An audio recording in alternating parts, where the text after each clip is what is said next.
Hello and welcome to another episode of Solo Inter podcast. With me, as always, is Parmeshwar. How you, man? It's been a while. I wasn't here last week. Yeah, Gautam, first of all, it's good to have you back. Like, of course, you weren't there for the news video. And yeah, it's been a long time since Inter have played now. I mean, it feels like ages. Of course, it's only been just over a couple of weeks. But, after the postponement of the Sassuolo match and everything, it has been a long wait for all us Interisti. And we finally get to see the team play against Bologna this weekend. And of course, we'll delve into that. But there's a lot to cover, Gautam, and of course, in the news video, me and Manish had spoken about the new crest and campaign because it was Mhm. already leaked, and we all us interested knew. But what are your thoughts on it? Because it's all there now. We know what's happening, the changes that are happening for next season, the new crest, the campaign, and everything, and the merch, everything. I personally loved it. Like I've said it a lot. Like I know that it's very polarizing, all of it. But what's your take on it, Gautam? See, I like it as well because Mm. it's something different. I mean, it's not Yeah. drastically different from the previous logo, but it makes a difference. Hmm. Like when you Yeah. scale it to even a smaller Hmm. size, it's Yeah. visible Yeah. and Hmm. it transcends just sport. Like you can have merchandise, you can have apparels, Yeah. you can have Hmm. stickers, you can emboss it, you can do so many things, and it looks good. I mean, yeah, people Yeah. don't like change, but you have to do it because if you Yeah. want to become a global brand, like I Yeah. always feel that logo should be able to be drawn by kids. Like if you have a Yeah. 5-year-old fan, he should be able to draw your logo. Draw it exactly. So now this Yeah. logo is it's good. I mean, I like it, even though I don't Hmm. like the I am campaign that much. It Okay. it has so much potential for being Yeah. meme. Yeah. Like you can have Sensi with I am injured and stuff like that, and Yeah. but Yeah. apart from logo, I like it, but the campaign, I think it's getting Yeah. too much right now. Okay. Yeah, I mean, I just to cap it off, like I personally liked everything about it because, as you said, Gautam, this is, and even when I watched Rahul's video on this whole breakdown of the whole campaign and all, he summed it up perfectly. These days you don't have club crests, you have like logos, as you said. As you said, like a kid should be able to draw it, right? So Yeah. it's like those things, like as you said, scaling. On the app. I instantly check like score apps the next day. The crest actually fits in and looks perfect. And it's to cater to Gen Z. We all know that. Even the person who made the logos gave a detailed reason as to you must have seen Mhm. it. So he thought of it digitally first rather than of trend, like past and everything. And he did say that 90% of the old crest has been retained in the new one. You just have to perceive it in a certain way. And I personally love the campaign because it's like associating with I am, and you have inter that's my take on it. At least I liked it overall. And as you said, Gautam, I think there is huge potential for it, especially if we do end up winning the league. This can boom at the right time. Yeah. So there's tremendous potential behind it for sure. I mean, also like this can become an iconic logo similar to the Yeah. Yankees logo. Like you see so Yeah. many caps with NY written on it. I mean, you have people Hmm. wearing it, and if you ask them what is it, they'll be like, I don't know, it's just there. And that's become Huh. so iconic, the NY logo.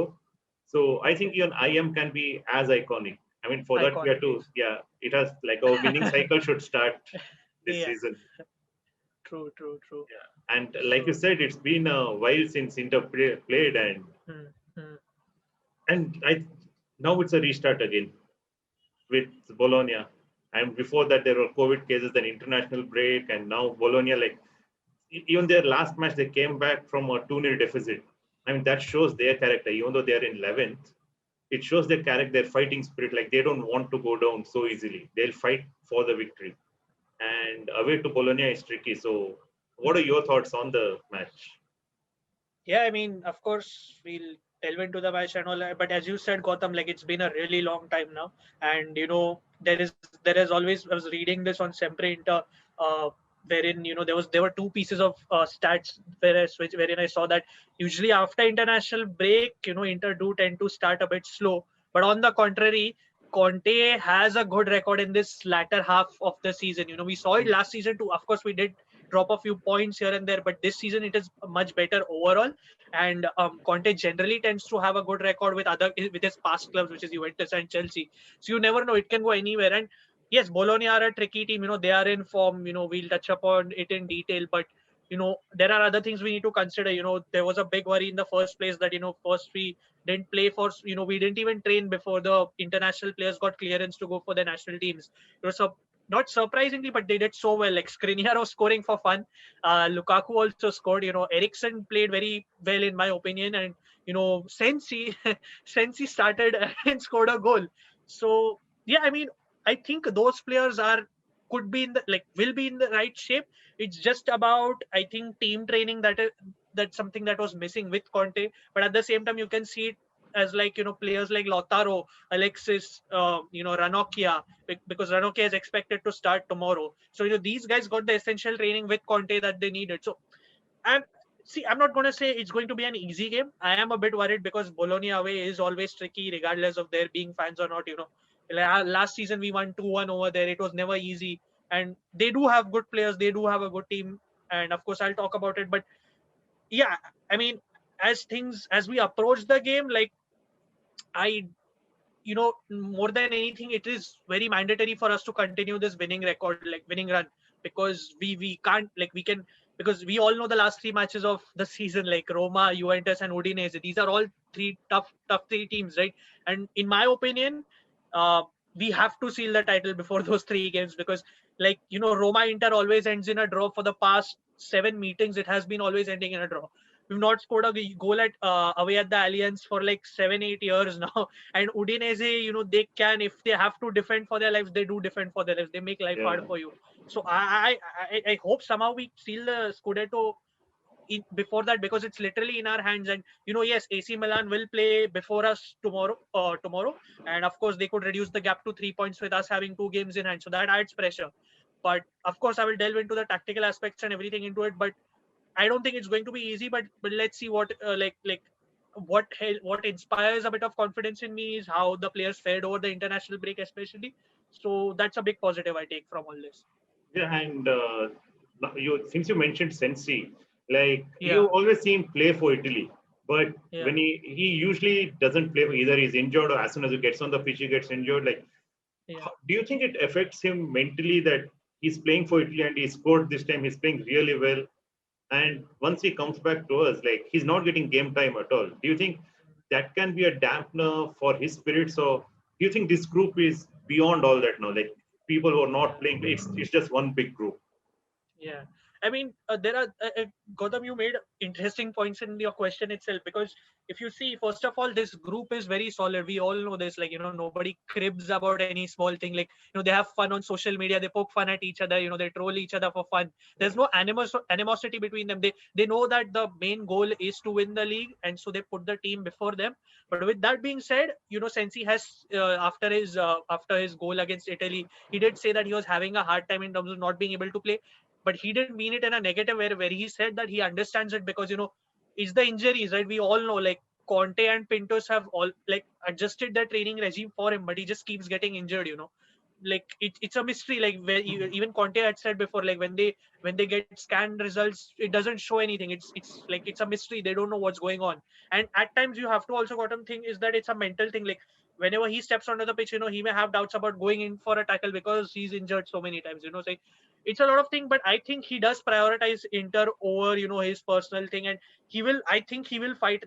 If the way he played for Italy against Lithuania, I think it's like a small step towards recovery. He showed that he has a point to prove. And as Conte keeps saying, as he said today in his press conference as well, that he will use everyone available in the squad.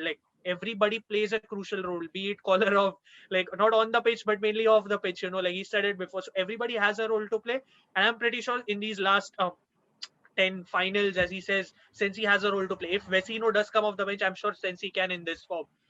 But I personally hope for the same, Gautam, because all know he's a good player on his day. We remember the way he started the 1920 season. He was just sensational, man. We know what he can do. It's just the injuries, yeah. If that's cut out, he's there.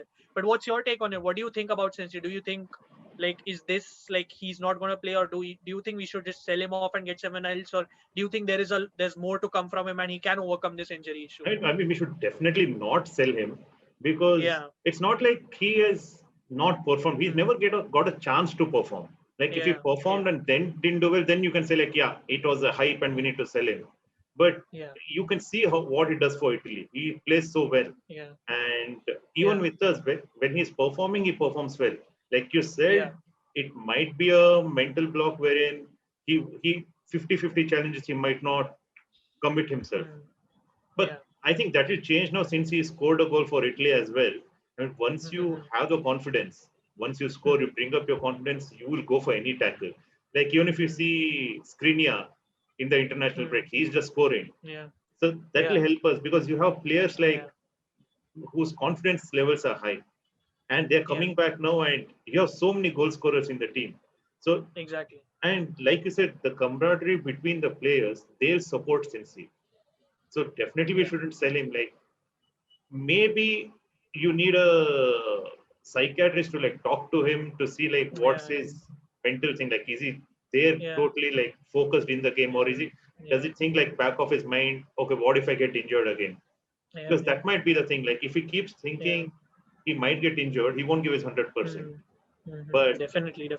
Yeah, so once if he's cleared of that mental block and he commits properly, then like you cannot stop him. Like imagine a midfield of Barella and Sensi and Brozovic. Yeah, exactly. And to your point, once all the players are confident, you need to have this competition. That is what, this is quality depth. Like, this is what you need to compete, for the title, for everything. And especially, in a COVID-ridden situation, you need all the players you can get. And as you said, maybe it's it is a psychological thing as well. And maybe you need someone to drill that mentality into him. Like, maybe we don't need a separate psychiatrist because we already have Conte, Lautaro had, you remember Lautaro's interview wherein he said, Conte literally locked him and spoke to him about so many things. So, Conte can do that. It's just about, us putting in that more extra effort, I feel.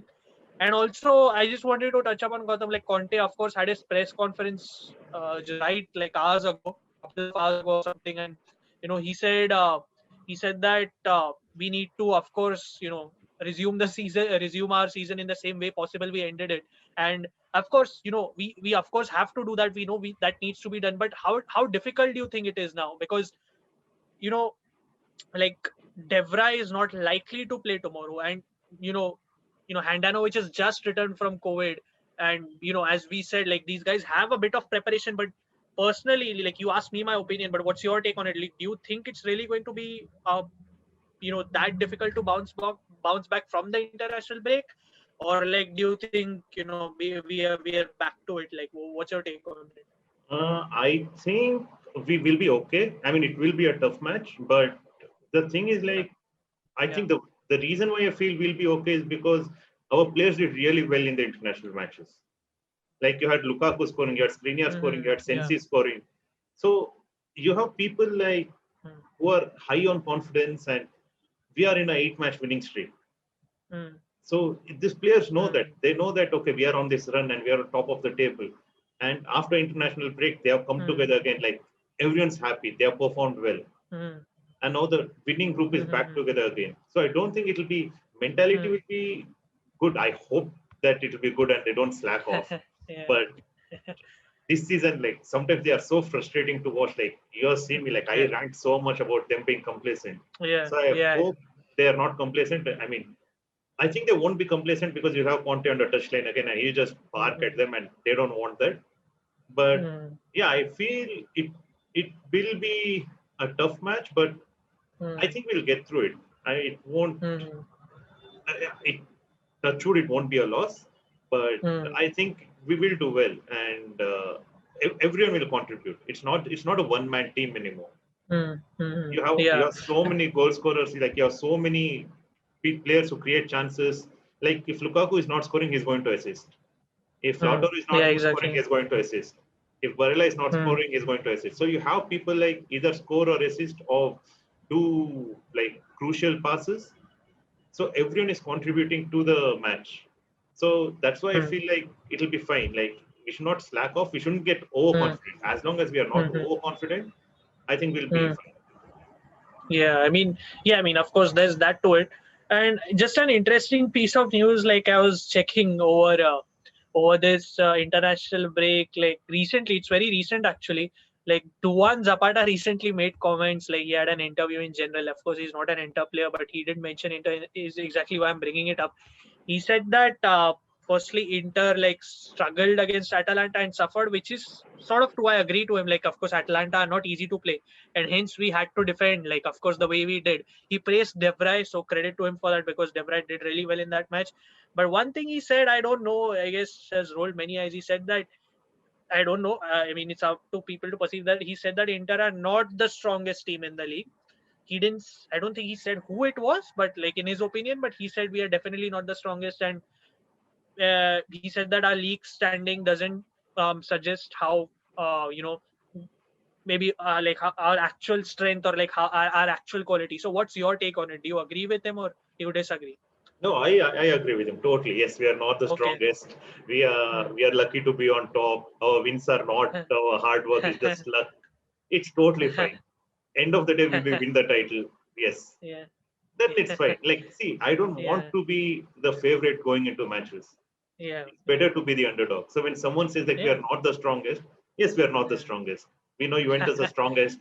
We know Milan is stronger than us because they have the God Yeah. and stuff like that. So people can talk what they want.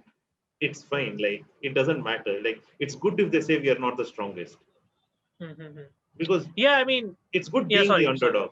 It's good being Yeah. the underdog. Like yes, Yeah. we are not strong. Like even against Bologna, let us be the second favorite because we are playing away. Let Bologna be the Yeah. favorites. It's totally Yeah. fine Yeah. because then the victory is even more sweeter. Mhm. Exactly, I agree with you. The thing is, I think Conte as a coach also performs the best, like where everything, like when when his back is against the wall.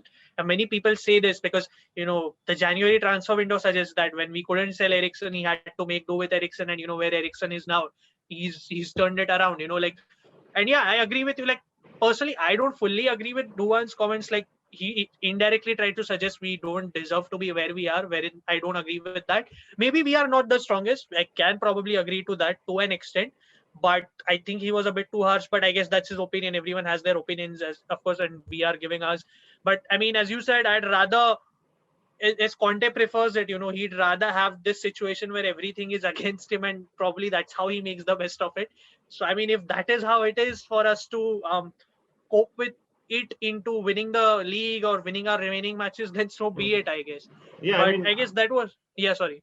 no. So like, I don't know what context the question was put to him, but Yeah, if you are living rent free in his head for randomness, he'll yeah. be like, "Oh, Inter not that strong." Then we must be doing something right because if you are not doing well, he wouldn't have spoken about us. The only reason Yeah, he spoke about us is because we are doing well. That means we are yeah, doing something exactly. right.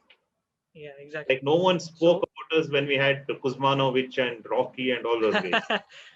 Like yeah, you are, yeah. yeah. So now it's like if As people are yeah, talking about us, then it's fine. yeah. Yeah, exactly. And as you said, everybody, like, I'm not gloating here, I'm not boasting. If I hope people don't see it like, but you see, all of our players our players are being talked about. Transfer news on a daily basis. This guy is going to leave. Lukaku will leave. Hakimi will leave. Lautaro will leave. Skriniar will leave. It's our club, like our players, our coach, everyone is in the news. So I guess if people are talking about us, there is something right going on because there is something to talk about. Of course, the media loves to bash us even when things are down, but things are going well and they're still trying to put us down. So as to your point, Gautam, there is Yeah, there are things going right. Yeah, sorry. no, continue. Yeah. Yeah, so there are things going right, and again, I'm not gloating. The season isn't over, and we are not there yet. But as things stand before we play Bologna, things have been going good. So I mean, definitely we are doing things right. But since I mentioned Bologna, Gautam, I just wanted to touch upon Bologna, because I Hmm. guess it's time to delve into the Bologna, the preview for the Bologna-Inter match. As we've discussed briefly before, the Delara is always a tough place to go, Hmm. and Sinisa Mihailovic, Gautam, is a coach. You've watched him back in the day. What sort of a character he Yeah. is.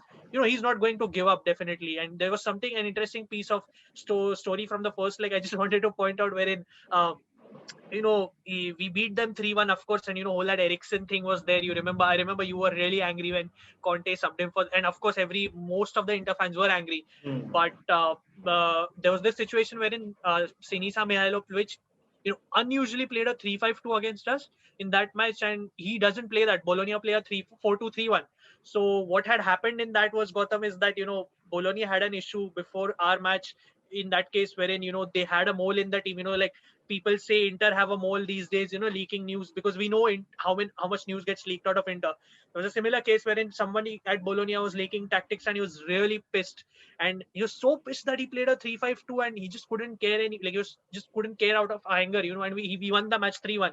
And even after the match he was ranting. But since then a lot has changed, Gotham. Of course, I'll ask you about how we'll line up and everything, but just to touch upon Bologna, Bologna, as you said, sit 11th on the table.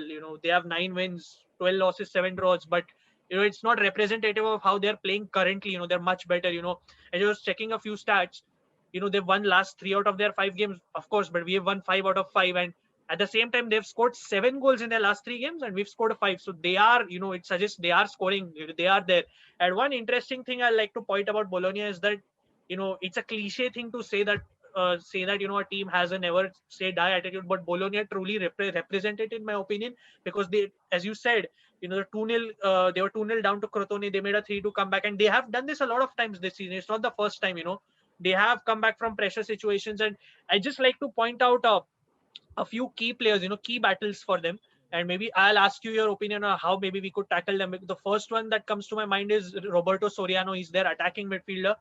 He's scoring for fun. Like he's their top scorer, 9 goals. He has 5 assists, and he's someone who is very balanced defensively as well. Can win the ball back. And I was reading an interesting stat about him. He's the first attacking midfielder to score at least 8 goals in the first 26 Serie A match days since 97-98. That was back then where you were, I guess, very young and used to watch Serie A, of course, live. So that's these stats go unnoticed very easily, but that's pretty impressive for when you play at a club like Bologna. That's a mid-table team.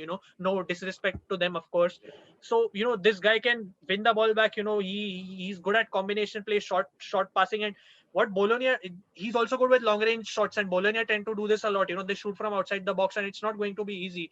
And I feel Soriano will face up against some our centre backs, especially, of course, De Vrij, and beat Ranocchia or Skriniar, and beat Ranocchia or De Vrij. And I think Brozovic will have a tough time. He will also be up against Brozovic. But how do you think Brozovic should cope with a player like this? Because Brozovic, of course, I know seeing your reactions, I know you're not his biggest fans. Of course, I love Brozovic, but how do you think? Because Soriano is a very proactive player. He's smart, and he can get things done, as I said. So how do you think Brozovic should cope with this guy? If that is the duel, I think it has to be. I mean, he has to play a little dirty with Soriano. Yeah. Get him booked early on. Mm-hmm. I don't care how, get him booked. So that then that will be on back of his mind then that he's booked. So otherwise, I think more than Brozovic, I think it will be Gagliardini whether he'll make or break Soriano's game. Like if he just gets, I don't know, thrown around, then Soriano, like he's practically like unstoppable. Because if you see even in our defense, De Vrij won't be playing. So it'll be Ranocchia. So when you have Ranocchia and Gagliardini, and you have Soriano coming at them, like you have to be like, okay, hopefully they're on top of their game. But Brozovic has to assist Gagliardini in the midfield and play a little, be a little physical. That's fine. It's okay. Like no need to play a clean game. I mean, you know me, like I keep it like it's okay, fine, play dirty and tell like you play dirty. It's fine. It doesn't matter. Don't be like Barcelona who play dirty and say they're so pure and stuff like that. Be like Pepe and stuff. Be like Melo. Be like Medel, like who are like very physical. The thing with Brozovic, we all know he can win those large disc tackles very well. Like he has that precision. It's just that at times his body language, when it goes off the track, he can really make some stupid decisions. It's more of body language with Brozovic than his ability, because ability wise I think he's fantastic. He runs the ground, he does everything. And also, as you said, Gotham, to your point, Soriano is someone I've noticed, he makes really good, well-timed late runs into the box. And, if he leave any spaces, he will shoot out from outside from the box, from outside the box. And they are good at that. So I think this is a match where we will also have to play slightly deep, because Bologna aren't really good at defending counters, and, counter-attacking is our strength. But coming to what you said, Gotham, like Brozovic, Yeah, I mean, he will have to assist Gagliardini more than he usually does if Gagliardini starts, be it whoever. And I agree with what you said as to how Brozovic needs to face, because covering those half spaces when, you don't have De Vrij starting is really important, because we all know Ranocchia has been good this season whenever called upon, but, you can't really fully bank on Yeah. him. And, I mean, he's good as a sub, not as a yeah, starter, I exactly. feel. Starter, exactly. And we all know our best defense is when Bastoni, De Vrij, Skriniar play. Yeah. We concede less. And yes, I mean, Ranocchia is loyal and everything. And, I just hope that the transfer news, the fact that, he's about to leave at the end of the season, which we know, got confirmed pretty much that he's not going to renew, doesn't play in that Bologna match. Otherwise, we are doomed. You never know. These things could be going on at the back of his head. So that was Soriano. But I also wanted. But to counter that, Sorry. yeah, but to counter Yeah. that thought, maybe because he is Yeah. looking for a new club, he might put in a stellar Yeah. performance. So he'll have Definitely. suitors after that. Yeah, definitely. I mean, I agree with you. So I'm on board with that, Gautam. Like, I hope he does that, even though his contract is expiring, but I hope he puts in a good performance, because it should not be a situation where there is no suitor for him, and and if we don't get a backup, we tend to extend his contract even though it's expiring. So to your point, of course, I agree with that, Gautam. The second player I want to highlight is Riccardo Orsolini. Is the right winger. Again, he has 4 goals and 3 assists, and he is like, people compare him with Chiesa, but Chiesa is of course way better. And but the thing with this guy is, again, he has speed, and he will be up against Ivan Perisic, and yes, Perisic has adapted to that role, but Orsolini is someone who is good with set pieces, and he tends to draw a lot of fouls. So how do you think Perisic should line up? Because of course we've seen Perisic improve now, and Perisic does know his responsibilities. But do you think, and there is an area where Perisic needs to improve to tackle a kind of player like Orsolini, wherein who is fast, likes to cut inside, will make 1-2 passes? What do you think? How do you think Perisic should go about it? I think, see, Perisic, he has to improve, but I don't think it will be on him to actually control Orsolini, because I think Bastoni will do the job Yeah. on that side, so that's fine. Yeah. But even with Perisic, I don't expect him to be that good defensively. Okay. Yes, he knows how to attack now and come back to defend, but I'm sure that there will be few mistimed tackles from Perisic. Hopefully, it doesn't get booked. But I do see him making mistakes while defending, and it's fine because he's not a defender. Yeah. He's tracking back. So as long as he tracks back, cuts the gaps, and blocks the passing lanes, Yeah. Exactly. I'm happy with that. Yeah, as long as he aids Bastoni in the right way, and I think he has improved his interceptions a bit. But I can get your point. Like, he has made sloppy tackles, but yes, you can. It's just good to see the effort he has put in, to come back into this role. Like, we were talking about before January, we were talking about shipping him off. But the way this guy's worked hard, at the end of the day, we need to remember he's a champion, right? In mind and heart, because he's won the treble with Bayern. He's reached the World Cup final. So kudos to him. I love the work he's done. And over the international break, I forgot to mention, he scored as well. He got an assist too. So he's there. He's in the right frame of mind. And as you said, as long as he does the right bit for Bastoni, because we all need to remember again that Bastoni, Brozovic, Barella, and Lukaku are on four yellow cards. Yeah. So we can't forget that. So other players need to cover for them as well. Like, you can't leave them hanging and expect them to make all the tackles and everything. That was Riccardo Orsolini. Last few players I want to touch upon, Gautam, before we cap off the podcast, get into the predicted 11.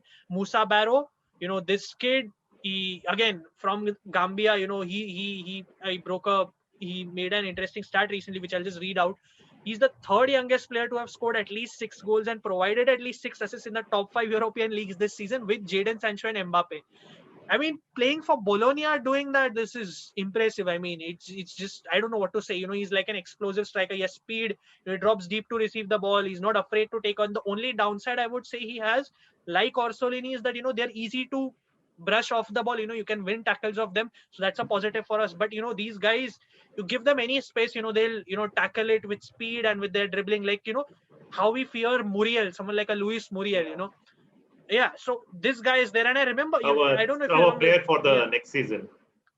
Yeah, I hope. Yeah, I hope. Yeah. So, coming back to Barrow, the thing is, this guy, when I see him, he sort of reminds me of Muriel, not exactly, because Muriel, is more complete. Yeah. But when I think of the prospect that this guy can play on the left and as a striker, and when I come to Bologna squad news, this guy is going to be up against Ranocchia potentially. So that really worries me. Like, how do you think personally, because Ranocchia hasn't played in long, how do you think Hmm. Ranocchia personally should go about it? Stay deeps, or try to sweep the ball by going high up, knowing that Barrow is not good physically. Hmm. But again, Barrow, like Lukaku, if he turns Ranocchia, he'll beat him. So how do you think Ranocchia should go about this against Barrow? I think that in this situation, the team has to support Ranocchia. And what Yeah. I mean by that is like we have to use our counter-attacking strength.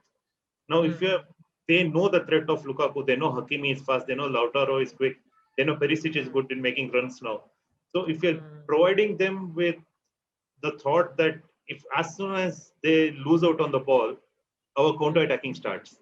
And you Yeah. can't catch Hakimi. And if Mm. Lukaku turns and runs at you, you are dead. Like it's a goal. So if that happens and initial from start of the game, if you start Mm. pressurizing them and doing quick counter attacks, Mm. you see the strikers won't be that far ahead. They might play a Mm. bit back as well. So that might give Ranocchia much more chance, breathing space to like make good judgments. Yeah. And yes, Ranocchia will be a bit rusty. He might be a bit off of his game and he will make silly tackles. Hopefully, it's not in the dangerous 20-25 yard area. Mm. Otherwise, Yeah. yeah, I think it's one on one. I still think he can get the better of Musa Barrow, Mm. but Mm. it will be a tough ask. But I Yeah. think he'll get it Yeah. done. There will be fouls, he'll Mm. get booked and stuff like that. But Mm. just because of our counter-attacking strengths, I think Yeah. they'll be a bit more wary of committing so many Yeah. players up front. Yeah. Yeah, definitely. I mean, yeah, I get that. And with Barrow, of course, we have seen Bologna, take it to us. I don't know if you recall the 1920 season match where we lost at home. You 1920 remember? season. No, sorry, man, I wasn't born then. No. I mean to say the home game, because it's been really long, right? We lost, and I think it was Musa Barrow and Musa Juara who completely ended us in those last minutes of the match, and it was really painful to watch. Like that affected our league run. And with that being said, there are other players in Bologna that do make a difference. It's not only Barrow, Orsolini, and Soriano. Hmm. You remember Skoropski's performance from that match last season. You're saving away. He saved a Lautaro Martinez penalty too. Yeah. He has COVID, so he's not going to feature tomorrow. But there is Takehiro Tomiyasu, is their right back. He can play as a right center back too. He's really tall. He's their main outlet of progressing the ball from the back, because all rest of their defenders aren't good as in terms of progressing the ball. He's tall. He will have a battle against most likely Lautaro Martinez. Depends on how they shape up. And then there is Andreas Kovalsen, who came back from national duty like Eriksson, played a good game for Denmark. So overall, what I want to say about Bologna is, like, they are a pretty well balanced team. We can't take them for granted. As I said, there's Tomiyasu, there's Kovalsen, there is Nicolas Dominguez, and the recent signing Sumauro. He's just come in January on loan, and he's just been one of their best defenders already.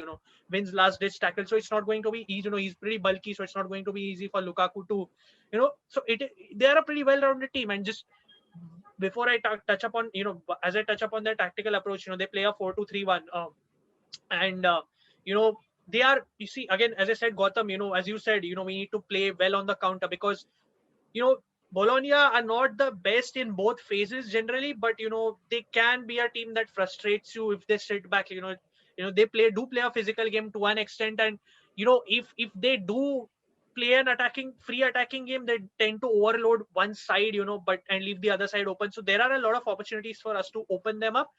But again, it's not that it's one of those tricky games, wherein that Sinisa Mihailovic is, he will adapt to this game, and he's not going to do what he did in the first leg. It's not going to be passive. This time he will be more aggressive. you know since that mole issue, he's forgotten about it, and he's all set to go. He wants to win. And why would he not want to win? He's making comebacks. He's 11th on the table. He can go 10th, can fight for the ninth spot. So they play a 4-2-3-1, and they will try to sit back and try to overload one side and try to win the ball back there. And Musa Barrow, as I said, he will drop back, try to help his midfield out and try to progress the ball. So I think it is a game where we need to have that as Conte says, right understanding of when to push up and when to push back. Because players like Ranocchia especially need to show that. You can't just go pushing up with the leaving spaces, without telling the other teammates or without communicating with them.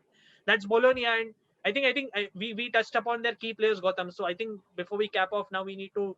How do you think? I want to get your thoughts on how do you think Inter will line up and how do you think Inter will approach this game tactically? Because of course, we've had all the COVID cases and now everyone is back. The only main doubt now remains is De Vrij. So first, what is your predicted 11 and how do you think we'll approach this tactically? Predicted 11, I think Handanovic in goal, back three of Skriniar, Ranocchia and Bastoni, Hakimi and Perisic on the wings, Brozovic, Barella and Gagliardini in the middle, and Lukaku and Lautaro. But if I want to surprise Bologna, I might start with Lautaro and Sanchez and bring Lukaku in the second half. Okay.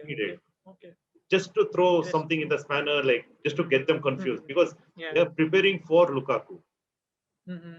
So just keep Lukaku in the side and just play Sanchez, because Sanchez had rest. He didn't play. So play Sanchez, or even if Gagliardini doesn't play, I would see if Vidal can do the job. Just to pressurize Soriano. Just to be physical with him. Because if Gagliardini messes up, with Vidal, he'll be physical and he will be booked. Then sub him off in the second half and get Gagliardini in the squad. Yeah, but with that being said, Vidal is still recovering. I know his recovery is going faster than expected, but the best they're expecting him to, if he does, is make the bench. So I don't think there is any scope for him to start, at least max to max Sassuolo. But how do you think, just tactically, how do you think we should approach it? Like as you said about certain players, but overall, how do you think Inter should go about this?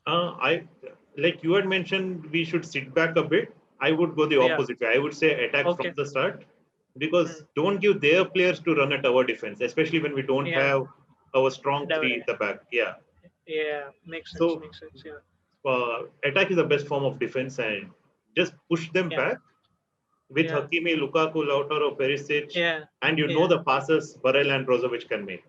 And I think Barella will be instrumental in this game because his runs from the center might be crucial.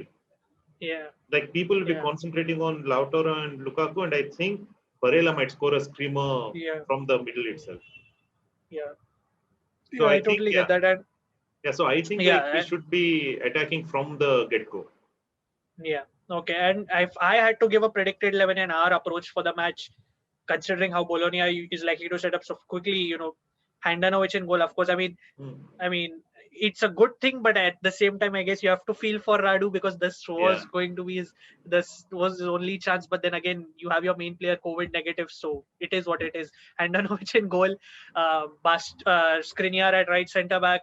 I mean, I'd love to get the news tomorrow in the morning as I wake up that De Vrij is fine. He's in proper shape, but I'm going to support Ranocchia regardless. I really hope he does well, as he has been doing whenever called upon. So Ranocchia, left centre back Bastoni, right wing back Hakimi, of course, left wing back Perisic, right centre mid, as we always have Barella in the heart of midfield centre, Brozovic, and this is a doubt for me. Of course, you went with Gagliardini, and there was news saying that Gagliardini is expected to start, but there has also been news that Eriksen is expected to start. So that is another grey area actually. And I think I'll go for Eriksen, because if Bologna do sit deep, we need someone to break it down. And we know that like we saw Gagliardini starting against Torino, he just can't do much on the ball. So I think I'll go for Eriksen. And of course, I said Perisic at left wing back, and I think I will, even though you said Sanchez, I think we need Lukaku's presence, man. I really think we need it, and I think I'm going to with Lukaku, Lautaro. And I think how we should approach it, Gautam, as I had already mentioned, I think why I want us to sit, slightly with a low block and deeper is, we all know, firstly, Hakimi is good making runs into space. And if you remember the first leg from this season, he scored a brace against Bologna.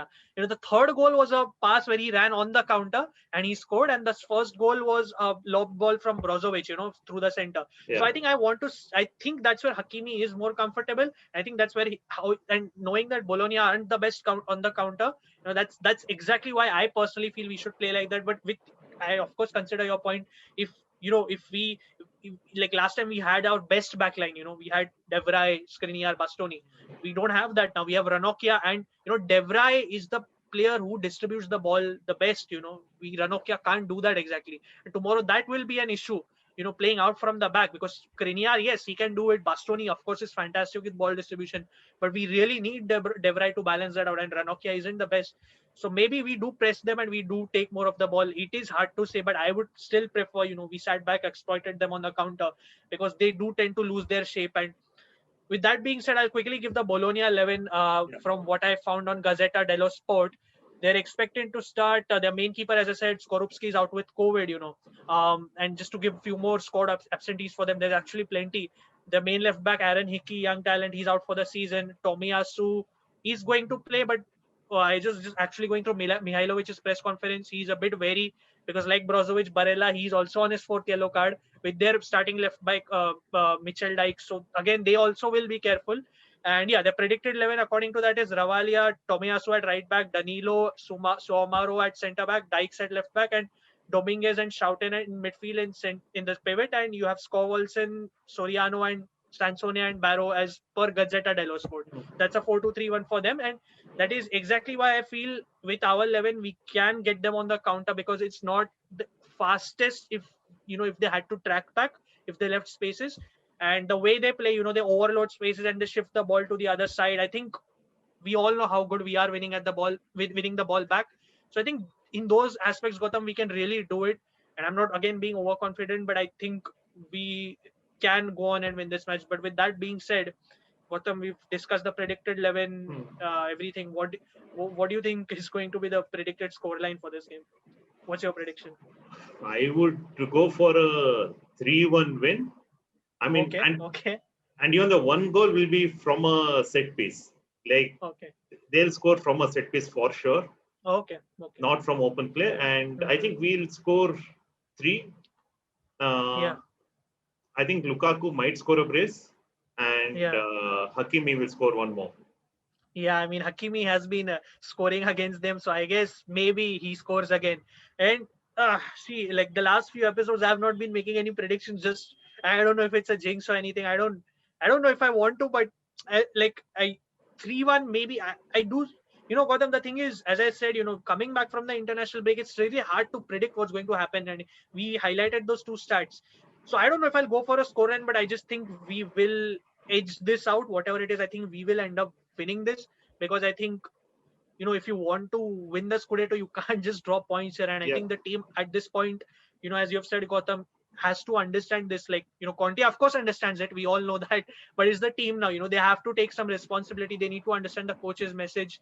They train with him, of course.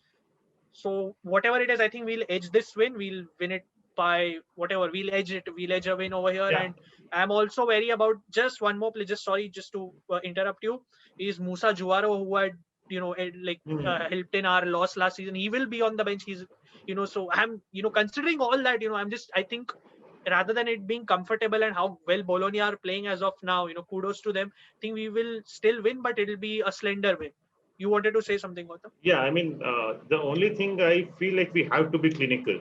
We cannot miss our chances, because if you miss 2-3 chances, like as you said, the main keeper is not there, so we have to put the keeper to the test. Exactly, man. Like there is no more excuse. No, I know every keeper turns like prime Lev Yashin against or prime Khan, whatever you want to say, against us. Be it second choice, first choice, anything. But we can't just we can't have that same narrative every year, every season, right? Like for us to be a top team to win the league, you have to prove that you are that team. You have to end all these bogey team records. You remember we used to have a bogey team record against Torino, Genoa, Sassuolo. We have Sassuolo still at home. We haven't beaten for 7 years. So you can't, if you want to be champions, you can't keep on having these records. You have to end them. And as you said, Gautam, yes, we create a lot and it's fine to miss a few chances, but you can't miss all, like most of them, right? You just can't, otherwise you probably, you're shooting yourself in the foot and you probably don't deserve to be the champion in the end, if you're missing all this. I agree with you on Gautam. That is there anything you wanted to add before we cap off? Yeah, so like I don't think this will be a clean sheet at all. So I know that they will score. So we can't screw up our opportunities. Like if they score first, they won't even confront after that. They just sit back. And you know how difficult we find sometimes to break teams down with sit back. Yeah. Yeah. So if Ericsson, like you said, if Ericsson is starting, then we need him to be at his topmost to like defend and create chances. Or I don't know if we'll play Sensi or not. Maybe will he see the second half? Will he not see the second half? That because he's high on confidence, he's flying right now. So I think it'll be good to see Sensi as well, but I don't think Conte might risk him. And that's the thing. See, like every time we talk about Sensi playing for Inter, we always use the word risk. Yeah. So will they risk him or not? But with Italy, like he just turns up scores. Yeah. So, yeah. So, yeah, exactly. Gautam, I agree with you. And of course, we have done the 11 and all. But that's an interesting point. We associate Sensi as with, being at risk at Inter, but not at Italy. And maybe because Conte, he said he's always worried about Sensi. It's in a good way, of course, not in a negative light. But with that being said, as you made an interesting one, it just crossed my mind. Maybe Conte sees that Sensi was comfortable with Italy, and maybe he himself starts eliminating doubts inside his head, because we all know Conte is our top coach and everything, but even as a top coach, you can make mistakes. That's the human element, and you tend to have doubts. You have to keep the players' fitness in mind. You have to think the best for the players. So do you think that the national team performances will really enable Conte to now be a bit more at ease, and he'll actually play him more in those last 10 games? I hope so, because Yeah. our like Pintus is the best in the game. So we actually have like the assistant coaches, and you have the staff, backroom staff better than the national team. So like I think I agree with you where you say that half of it might be in Conte's mind, that what if Sensi gets injured? I think more than Sensi, I think Conte is worried that what if Sensi gets injured? Exactly. So I think I mean his performance for Italy might, I think he might speak to Mancini and like, okay, how was he? Is he fit and stuff like that? And he would have seen Sensi's performance. So I think, I think it will, Sensi will feature more in the remaining games. But I don't see him as a starter in any of the games though. He might come in. Because, unless Brozovic gets his fifth yellow, then probably you might see him starting. That's a doubt. But I do see him being part of the squad much more frequently now. Now that he has shown in national team what he can do. Yeah, definitely, and that's Sensi. And I think, as you said just before we cap off, Brozovic and everyone has yellow cards, but we all know Vidal will be back soon. And he, with his social media posts and activity, guy looks in good spirits, and he really wants to come back and make a difference. So that's a good sign. I mean, I guess as we say, we need everyone and everyone to do well, and for the last 10 finals of the season. Yeah, I guess that we can cap off with that being said. Sure. And that's it, folks. That was another episode of Solo Inter Podcast. Please do like and subscribe to our channel.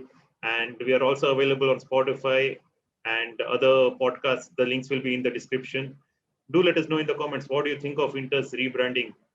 How do you think Sensi will fare for Inter? And 10 finals, can we do it or not? And also, just before we go, do, as Gautam said, do follow us on our various platforms. But for the Sassuolo preview, we will be trying to have a very special guest. So please do tune into our Twitter handle, Instagram page, which is actually at Interclub India. So do keep your eyes on it, because we are trying to get a special guest for the preview. And we'll try our best to do that. So just stay tuned in, and we'll try to deliver the best content possible. Okay, guys. Forza Inter. Forza Inter, yeah.